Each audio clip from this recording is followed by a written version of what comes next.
aga kõik olid nii väärikad, et ta ei söandanud naerda ja võttis sõrmkübara kummardades vastu ning tegi nii piduliku näo, kui vähegi sai. Järgmine asi oli kompvekid ära süüa.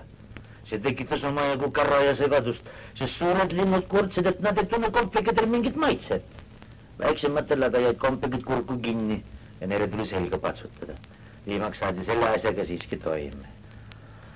Küll on kahju, et meie Dainat ei ole siin, ütles Alice. Ja kes see Daina on, kui ma tohin söandada küsimust esitada? Päris Loori. Hai, Daina on meie kass. Te ei kujuta ette, missugune meister ta on hiiri püüdma. Nüüd kargas hiir kõrgele õhku ja paistis hirmust üleni lõdisevad. Oi, palun vabandust, hüüdis Alice kohkunult. Mul läks sootuks meelest, et sina ei armasta kassi. Ei armasta kasse, hüüdis hiir kimedal ja raevukal häälel. Kas sina armastaksid kasse, kui sa oleksid minuks? Jah, võib-olla mitte, ütles Alice rahustavalt. Ja siiski ma usun, et kassid hakkaksid sulle meeldima. Kui sa teda ainult näeksid, ta on nii armas ja rahulik loom. Hiirel tõusid karvad üleni turri. Ei, me ei räägi tast enam sõnagi, kui sa ei taha. Aga meie, jah, hüüdis hiir. Just nagu kipuksin mina niisugusest asjast rääkima. Meie perekond vihkab kasse. Jälgid, alatud, labased elukad, et ma seda nimegi enam ei kuuleks. Ja hiir kõndis minema. Palun tule tagasi, hüüdis Alice. Ei mõtlegi, vastas hiir. Sa haavad mind oma mõtletul lobaga. Oi, kui kahju, et minema läks, ohkas Loori. Ja üks vana krabi kasutas juhust öelda oma tütrele. Näe, kulla laps, olgu nüüd see sulle õpetuseks, et sina ilmaski turtsakas ei oleks. Pääsumen, vastas noor krabi natuke nipsakalt. Isegi Austri kannatus ütleks sinuga üles. Oi, Daina tooks selle hiire kohe tagasi, ütles Alice. Ja kui te näeksite, kuidas ta linde taga ajab, teate, ta paneb linnu nahka, nii kui ta talle ainult otsa vaatab. See jutt tekitas seltskonnas tähelepandava elevuse. Mõned linnud tõttasid otsemaid minema. Üks vana harrakas hakkas end kange hoolega riidesse mähkima ja tähendas, mina pean nüüd tõepoolest hakkama koju minema. Õhk ei ole mu kurgule hea. Ja üks kanaarilind hüüdis oma lastele väriseval häälel. Läki kullakesed, teil on ammu aeg voodis olla. Nii Alice jäi peagi üksi. Natukese aja pärast kuulis ta tasast sammukõbinat. See oli valge küülik, kes särkis pikkamisi tagasi ja vahtis murelikult ringi, nagu oleks ta midagi kaotanud. Ja Alice kuulis teda omaette pommisevad. Oi, hertsogina, oi mu vaesed käpad, oi mu vaene nahk ja karvad. Ta laseb mu hukata.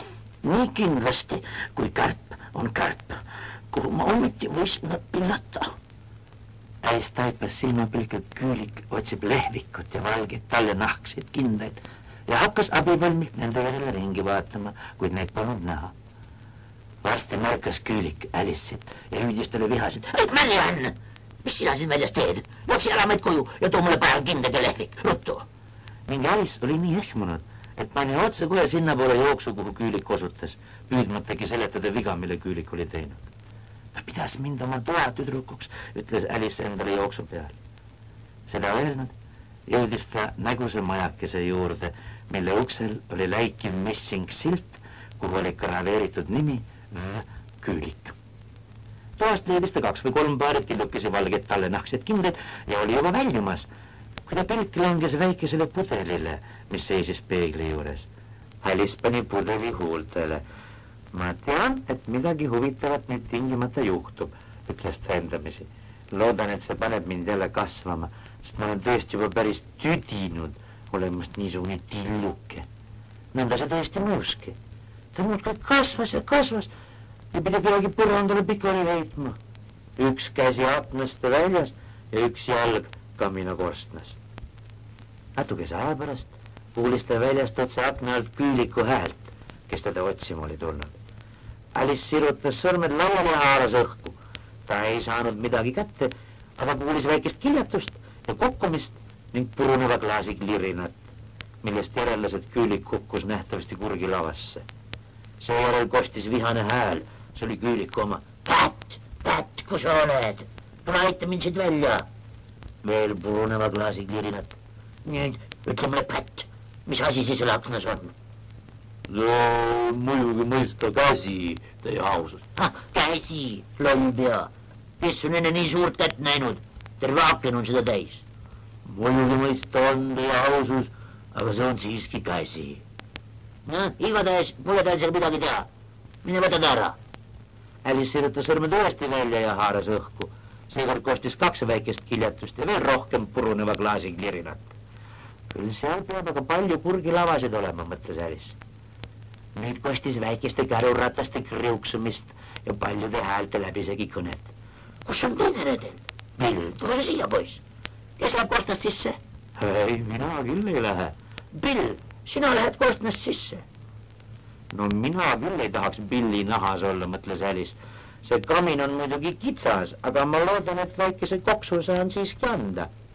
Ta tõmbas jala korstnast nii kaugele tagasi kui sai ja ootas, kuni kuulis väikest sisalikku krabinal enda kohal korstnas ringi ronivat.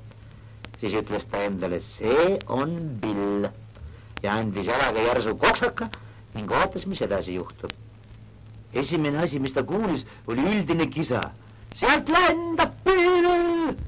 Ja siis kostis Küüliku hääl. Hei, teie seal, heki juures, püüdke te kinni! Noh, kuidas oli, vanapoiss? Mis sinuga juhtus? Vajata? Viimaks kostis nõrguki piiksuv hääl. Ma ei tea muud, kui et miski andis mulle vopsu nagu hüpiksokk ja mina läksin lendu kui rakett. Nii sa läksid jah, vanapoiss, ütlesid teised. Peame maja maha põletama, teatas Küüliku hääl ja Alice hüüdis nii valjusti kui jaksas. Kui te seda teete, saadan Daina teile kallale. Silmapilk tekkis surmavaikus. Hetke või paari pärast tekkis väljas taas liikumine ja Alice kuulis Küülikut ütlevat. Kärutäiest piisab esialgu. Kärutäiest millest, mõtles Alice, kuid tal polnud tarvis kaua mõtelda, sest järgmisel hetkel krobises aknasse valing kruusakive ja mõned kivid tabasid teda näkku. No sellele teen ma lõpu, mõtles Alice ja hüüdis valjusti. Seda ärge parem teist korda tehke, mis tekitas selle surmavaikuse. Mõninga üllatusega märkas Alice, et kui kivikesed põrandale jõudsid, muutusid nad kõik tillukesteks kookideks. Ta kugistas ühe koogiruttu alla ja märkas vaimustusega, et hakkas otsekohe kahanema. Niipea, kui ta oli küllalt väike uksest läbi mahtama, jooksis ta majast välja ning leidis terve karja väikesi loomi ja linde õues ootamas. Nad sööstsid kõik Alice'i poole.